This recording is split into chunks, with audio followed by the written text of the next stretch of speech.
Hi friends, இன்னைக்கு நம்ம இந்த வீடியோவில் வெண்டைக்காய் வச்சு ஒரு அருமையான ரெசிபி தான் பண்ண போகிறோம். காரைக்குடி ஸ்பெஷல் வெண்டைக்காய் மண்டி.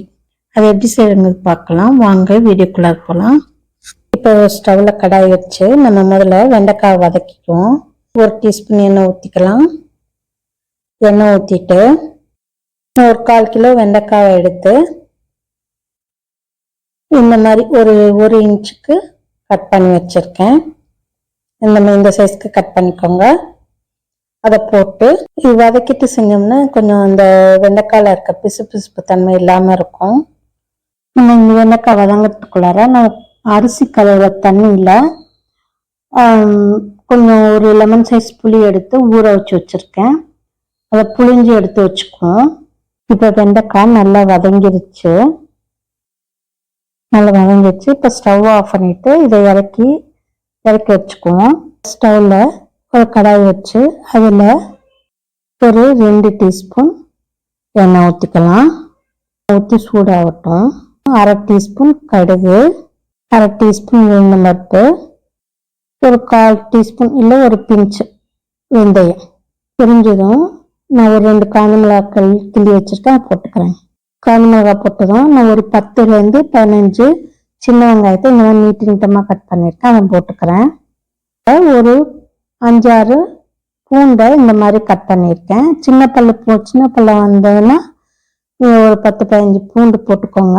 நான் பெருசாக கட் பண்ணி போட்டிருக்கேன். இது கூட கொஞ்சம் கறிவேப்பிலை, அப்புறம் ஒரு 4 பச்சை மிளகாவை கீறி வச்சுருக்கேன்.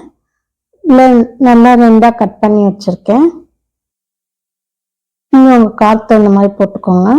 போட்டு இதை வதக்கி விட்டுக்குவோம். பச்சை மிளகாய், வெங்காயம், பூண்டெல்லாம் நல்லா வதங்கட்டும். வெங்காயம் பச்சை மிளகாய் வதங்கினதும் இதில் நான் வதக்கின வெண்டைக்காயை போட்டுக்கிறேன்.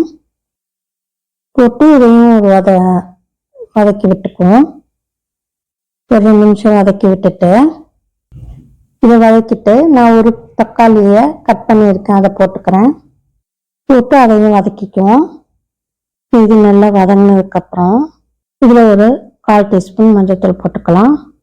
அப்புறம் இதில் ஒரு 1/4 டீஸ்பூன் மிளகாத்தூள் போட்டிருக்கேன். அப்புறம் தேவையான அளவு உப்பு போட்டுக்கலாம். நான் 1 டீஸ்பூன் போட்டிருக்கேன்.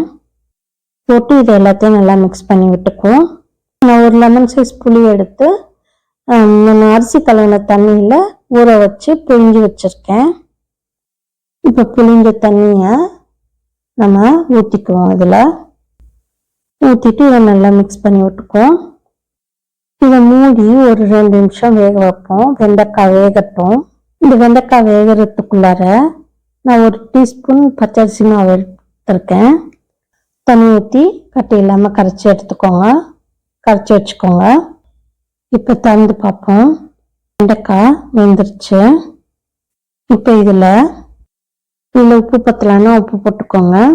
கரைச்சி வச்ச இந்த அரிசி மாவு தண்ணியை ஊற்றிக்குவோம். ஊற்றி நல்லா மிக்ஸ் பண்ணி விட்டுக்கோங்க. மிக்ஸ் பண்ணிவிட்டு மூடி ஒரு 2 நிமிஷம் வேக வைங்க. இப்போ திறந்து பார்ப்போம். இப்போ நல்லா ஓரளவுக்கு திக்காக இருக்கு. இப்படியே இறக்கிடலாம். இப்போ சுவையான வெண்டைக்காய் மண்டி ரெடி ஆயிடுச்சு. இப்போ ஸ்டவ் ஆஃப் பண்ணிட்டு இதை இறக்கி வச்சிடலாம். இப்போ இறக்கி வச்சாச்சு. ஒரு பவுலுக்கு மாற்றிக்குவோம். இது நீங்கள் சூடான சாதத்தோடையும் கலந்து சாப்பிடலாம். இதை சைட் டிஷ்ஷாகவும் நீங்கள் வச்சுக்கலாம். இப்போ அருமையான டேஸ்டியான காரைக்குடி ஸ்பெஷல் வெண்டைக்காய் மண்டி ரெடி ஆயிடுச்சு. இதை நீங்கள் செஞ்சு பாருங்கள். செஞ்சு பார்த்துட்டு இந்த வீடியோ பிடிச்சிருந்தா லைக் பண்ணுங்கள், கமெண்ட் பண்ணுங்கள், ஷேர் பண்ணுங்கள். அப்படியே எங்கள் சேனலை சப்ஸ்கிரைப் பண்ணுங்கள். மறக்காமல் பெல் ஐக்கானை கிளிக் பண்ணுங்கள். அப்போ தான் எங்களோட ஒவ்வொரு வீடியோவும் உங்களுக்கு நோட்டிஃபிகேஷனாக வந்து சேரும். Thank you friends.